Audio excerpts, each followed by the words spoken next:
ഹരിയോടൊപ്പത്തിൻ്റെ പുതിയൊരു ലക്കത്തിലേക്ക് സ്വാഗതം. ഈ നവരാത്രി കാലമാണല്ലോ വരുന്നത്. കുട്ടികൾ പുസ്തകമൊക്കെ പൂജ വയ്ക്കുന്ന കാലം. ഈശ്വര വിശ്വാസവും ഈ പ്രാർത്ഥനയും ഒക്കെ വിദ്യാഭ്യാസത്തിൽ കുട്ടികളെ ഏതെങ്കിലും വിധത്തിൽ സഹായിക്കുമോ? ഈശ്വരവിശ്വാസവും പ്രാർത്ഥനകളൊക്കെ നമ്മൾ ചെറുപ്പത്തിൽ നമ്മൾ തുടങ്ങുമ്പോൾ നമുക്ക് രൂപീകരിക്കുന്ന കുറച്ച് കൾച്ചറുകളുണ്ട്. നമ്മൾ മുമ്പ് ഒരു എപ്പിസോഡിൽ നമ്മൾ സംസാരിച്ചിരുന്നു, നമ്മുടെ സംസ്കാരം നമുക്ക് ആരംഭിക്കുന്നത് അല്ലെങ്കിൽ ഒരു വ്യക്തിയുടെ സംസ്കാരം അവൻ ശീലിക്കുന്നത് 3 വയസ്സിന് 2 തൊട്ട് 3 വയസ്സ് തൊട്ട് 6 വയസ്സ് വരെ ഒരു കാലഘട്ടത്തിലാണ് എന്ന് ശാസ്ത്രീയമായിട്ടുള്ള പഠനങ്ങളൊക്കെ പറയുന്നു. അപ്പോൾ ഈ ചെറുപ്പ കാലഘട്ടത്തിൽ നമുക്ക് ഈശ്വര വിശ്വാസം അല്ലെങ്കിൽ ഈശ്വരൻ എന്ന് പറഞ്ഞത് നമ്മൾ ഒരു ദൈവത്തെ വിശ്വസിക്കുക എന്നുള്ളത് മാത്രമല്ല, കാരണം ആ ഒരു ശക്തിയെ മനസ്സിലാക്കി ആ ശക്തിയുടെ ഗുണഗണങ്ങളെ മനസ്സിലാക്കി മറ്റുള്ളവരെ എങ്ങനെ പെരുമാറണമെന്ന് മനസ്സിലാക്കി ലോകത്തുള്ള ഓരോ ജീവജാലത്തിലും ഓരോ വ്യക്തികളിലും ഈശ്വരനുണ്ട് എന്ന് അറിഞ്ഞ് കുട്ടികൾ വളരുക. നമ്മൾ ഈ പറഞ്ഞ പോലെ കുട്ടികൾ വളരുമ്പോൾ മറ്റുള്ളവരെ ബഹുമാനിച്ച് ആണ് നമ്മൾ വളർത്താൻ പഴയ പൂർവികരൊക്കെ ശീലിച്ചിട്ടുള്ളത്.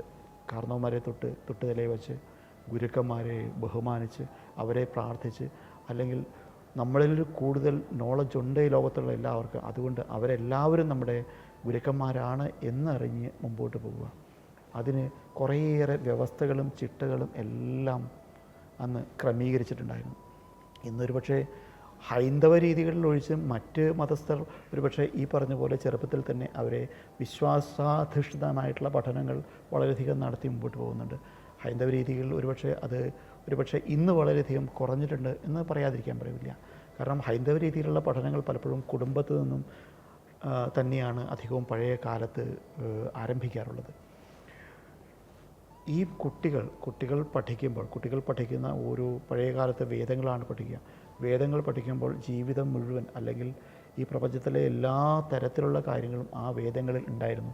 ആ വേദങ്ങളിൽ വരുമ്പോൾ ആ വേദങ്ങളുടെ ഓരോ ഭാഗത്തും ഓരോ ഈശ്വരന്മാരായിട്ട് കണക്കാക്കിയിരുന്നത് ഈ പ്രപഞ്ചത്തിൻ്റെ ഓരോ ശക്തികളെ. സൂര്യനെ ഒരു ഈശ്വരനായിട്ട് കണക്കാക്കിയിരുന്നു, ചന്ദ്രനെ ഈശ്വരനായി കണക്കാക്കിയിരുന്നു, ജലത്തെ വരുണൻ എന്നുള്ള ഈശ്വരനായിട്ട് കണക്കാക്കുന്നു, വായുവിനെ ഈശ്വരനായിട്ട് കണക്കാക്കിയിരുന്നു.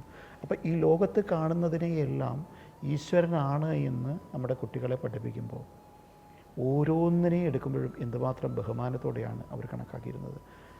തുടർന്നുള്ള പഠനം വരുമ്പോൾ പഠനം എന്നുള്ളത് മനസ്സിലാക്കൽ എന്നുള്ള അർത്ഥത്തിൽ തന്നെയായിരുന്നു അന്ന് പഠനം.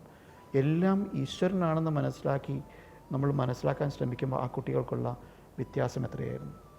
ഇത്തരത്തിൽ കുട്ടികൾ ഈശ്വര വിശ്വാസം എന്നുള്ളത്, അതായത് എന്തിനും എന്ത് ശക്തിയും ലോകത്തുള്ള എല്ലാം ഒരു ശക്തി അധിഷ്ഠിതമാണ്, അത് ഈശ്വരനാണെന്ന് മനസ്സിലാക്കി പഠനം നടത്തുമ്പോൾ ആ പഠനം വളരെ ആസ്വദിച്ചും ബഹുമാനിച്ചുമാണ് ചെയ്തിരുന്നത്.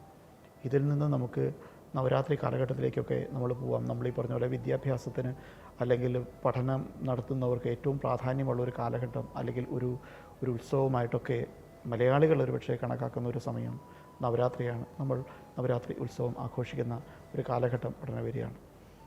അപ്പോൾ എന്തുകൊണ്ടാണ് ശരിക്കും ആ ഒരു സമയത്ത് അങ്ങനെ വിചാരിക്കുക? നമുക്ക് ഈ നവരാത്രിയെ നമുക്ക് മറ്റ് സംസ്ഥാനങ്ങളിലൂടെ നോക്കാം. നോർത്ത് ഇന്ത്യയിലേക്കൊക്കെ മാറുമ്പോൾ അത് ദുർഗാഷ്ടമിയായി മാറുന്നു. അവർക്ക് ഈ പറഞ്ഞ പോലെ പഠനത്തിനപ്പുറത്തേക്ക് അവിടെ പലരും അവരുടെ ആയുധങ്ങൾ പൂജ വയ്ക്കുക.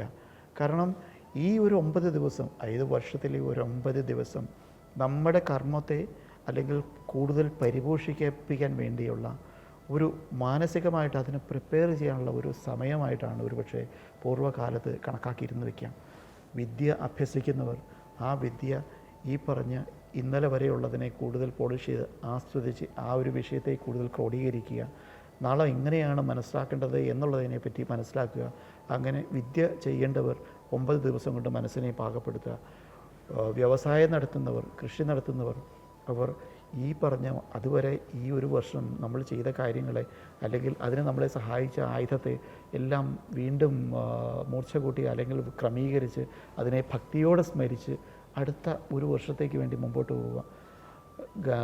നല്ല സംഗീതമോ അല്ലെങ്കിൽ നൃത്തമോ ചെയ്യാൻ കഴിവുള്ളവർ അല്ലെങ്കിൽ ആസ്വദിക്കുന്നവർക്ക് അത് ആ ഒരു 9 ദിവസം കൊണ്ട് അത് വീണ്ടും നമുക്ക് മുമ്പ് ആസ്വദിച്ചതും ഇനി ആസ്വദിക്കാൻ പോകുന്നതിനെ തമ്മിൽ ക്രമീകരിക്കാൻ കഴിയുക. ഇങ്ങനെ തരത്തിൽ ഈ ഒരു 9 ദിവസം എന്നുള്ളത് ശരിക്കും പുറകിലും മുമ്പിലുമായിട്ടുള്ള നമ്മുടെ ആഗ്രഹങ്ങളുടെ നമ്മൾ ഏറ്റവും കൂടുതൽ പാഷനേറ്റായിട്ട് ആഗ്രഹിക്കുന്ന, നമ്മൾ പ്രവർത്തിക്കുന്ന ഒരു മേഖലയുടെ ഒരു ക്രമീകരണത്തിലുള്ള ദിവസമായിട്ടാണ് പഴയ കാലത്ത് കണക്കാക്കിയിരുന്നത് നമുക്ക് ചിന്തിക്കേണ്ടി വരും. തീർച്ചയായിട്ടും അതിനകത്ത് ആ സമയത്ത് നമുക്കിഷ്ടപ്പെടുന്ന ആ ഈശ്വരനെ സ്മരിക്കുമ്പോൾ മാത്രമേ നമുക്ക് ആ കർമ്മത്തിന് അതിൻ്റേതായിട്ടുള്ള ഒരു സുഖവും ഭംഗിയും നമുക്ക് ലഭിക്കുകയുള്ളൂ. ഏത് വിദ്യയും ഏത് നോളജും ഏത് കർമ്മവും ഈശ്വരനായിട്ട് നമ്മൾ കണക്കാക്കുമ്പോൾ നമ്മൾ ചെയ്യുന്ന ഓരോ പ്രവൃത്തിയും ഈശ്വരൻ്റെ ഫലമായിട്ട് തന്നെ കണക്കാക്കിയാണ് നമ്മൾ ഈ ഒരു പ്രാർത്ഥനകളും അല്ലെങ്കിൽ ഈ ആചാരങ്ങളെല്ലാം നവരാത്രി കാലത്തും നമ്മൾ തുടരുന്നതെന്ന് വിശ്വസിക്കേണ്ടിയിരിക്കുന്നു. ഈ വിഷയത്തിൽ നിങ്ങളുടെ അഭിപ്രായം ഉറപ്പായും കമൻറ്റ് ചെയ്യുക. മറ്റൊരു വിഷയവുമായി വീണ്ടും കാണാം.